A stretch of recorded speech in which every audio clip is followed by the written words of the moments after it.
Bismillahirrohmanirrohim. Assalamualaikum warahmatullahi wabarakatuh. Alhamdulillahirobbil alamin. Wassalatu wassalamu ala asyrofil anbiya'i wal mursalin wa ala alihi wa sahbihi ajmain.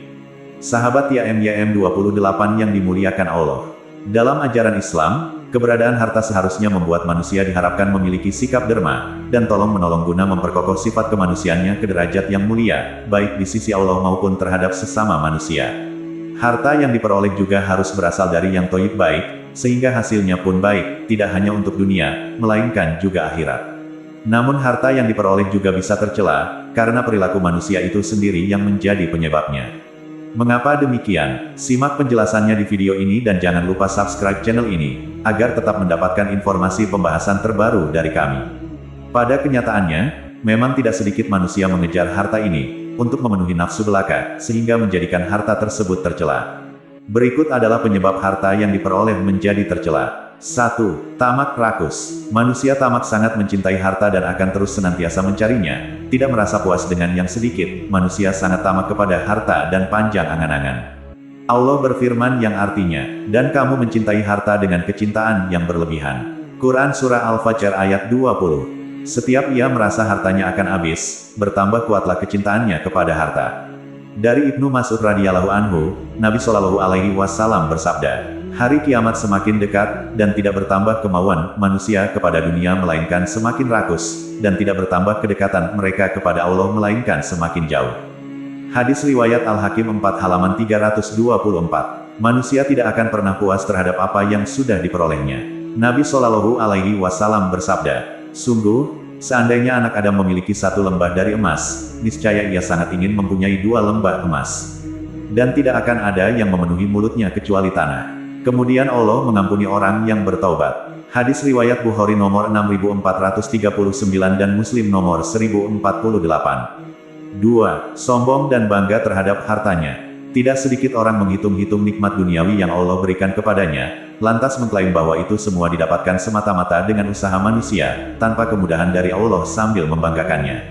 Allah berfirman yang artinya, berbangga-bangga dalam banyaknya harta dan lainnya telah melalaikan kalian. Quran Surah At-Takatsur ayat 1. Lihatlah diri kita terkadang, jika memiliki harta berlebih, handphone canggih, mobil sport, yang terlihat mentereng dan mahal, pasti ingin sekali dipamer-pamerkan.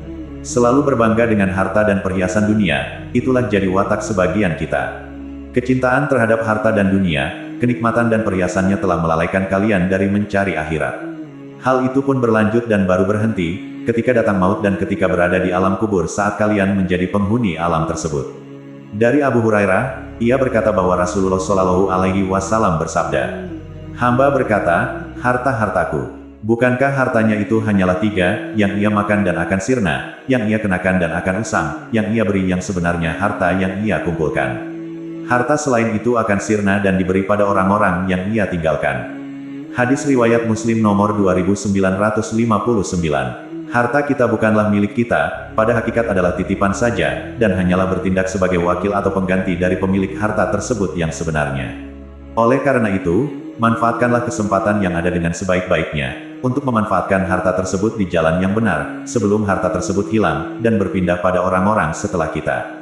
3. Cara mendapatkan harta berasal dari sumber yang haram. Allah memerintahkan kita untuk mencari rezeki yang halal yang sebenarnya sudah disediakan oleh Allah, sebagaimana firman-Nya. Hai sekalian manusia, makanlah yang halal lagi baik dari apa yang terdapat di bumi, dan janganlah kamu mengikuti langkah-langkah Saitan, karena sesungguhnya Saitan itu adalah musuh yang nyata bagimu. Quran Surah Al-Baqarah ayat 168. Namun dalam mencari rezeki, kebanyakan kita mencarinya asalkan dapat, namun tidak peduli halal dan haramnya. Sebagaimana yang dijelaskan dalam hadis dari Abu Hurairah radhiyallahu anhu, Rasulullah Shallallahu alaihi wasallam bersabda, akan datang suatu zaman di mana manusia tidak lagi peduli dari mana mereka mendapatkan harta, apakah dari usaha yang halal atau yang haram. Hadis riwayat Bukhari nomor 2083. Sumber harta yang diperoleh dengan cara haram, menyebabkan harta tersebut menjadi celaan dan tidak ada keberkahan di dalamnya. Dari Abdullah bin Umar radhiyallahu anhuma, Rasulullah Shallallahu alaihi wasallam bersabda, Jika kalian berjual beli dengan cara inah salah satu transaksi riba, mengikuti ekor sapi, maksudnya, sibuk dengan peternakan, rida dengan bercocok tanam, maksudnya, sibuk dengan pertanian, dan meninggalkan jihad, yang saat itu fardu ain, maka Allah akan menguasakan kehinaan atas kalian. Allah tidak akan mencabutnya dari kalian hingga kalian kembali kepada agama kalian. Hadis riwayat Abu Daud nomor 3462. Bahkan sangat banyak bahaya buruk kainnya dari harta yang diperoleh dengan cara haram. Demikianlah 3 perkara yang menyebabkan harta menjadi tercela. Harta yang tidak digunakan di jalan kebaikan dan melupakan kewajiban harta, bisa jadi hilang barokah dan kebaikan di dalamnya. Nabi Shallallahu Alaihi Wasallam bersabda, infakkanlah hartamu, janganlah engkau menghitung-hitungnya, menyimpan tanpa mau mensedekahkan. Jika tidak, maka Allah akan menghilangkan barokah rizki tersebut. Janganlah menghalangi anugerah Allah untukmu. Jika tidak, maka Allah akan menahan anugerah dan kemurahan untukmu. Hadis riwayat Bukhari nomor 1433 dan Muslim nomor 1029 dan 88. Oleh karena itu kaya harta tidaklah tercela. Namun yang tercela adalah tidak pernah merasa cukup dan puas qanaah dengan apa yang Allah beri. Sungguh beruntung orang yang punya sifat qanaah. Semoga kita dimudahkan oleh Allah untuk menjadi orang-orang yang berbuat ikhlas dalam beramal dengan nikmat-Nya sehingga segala kebaikan menjadi sempurna. Amin ya robbal alamin. Kami berharap apa yang disampaikan dapat bermanfaat bagi sahabat TIMYM 28 yang dirahmati Allah. Kami mohon maaf atas segala kesalahan dan kehilafan dalam penyampaian materi ini. Wallahu alam bisawab. Wassalamualaikum warahmatullahi wabarakatuh.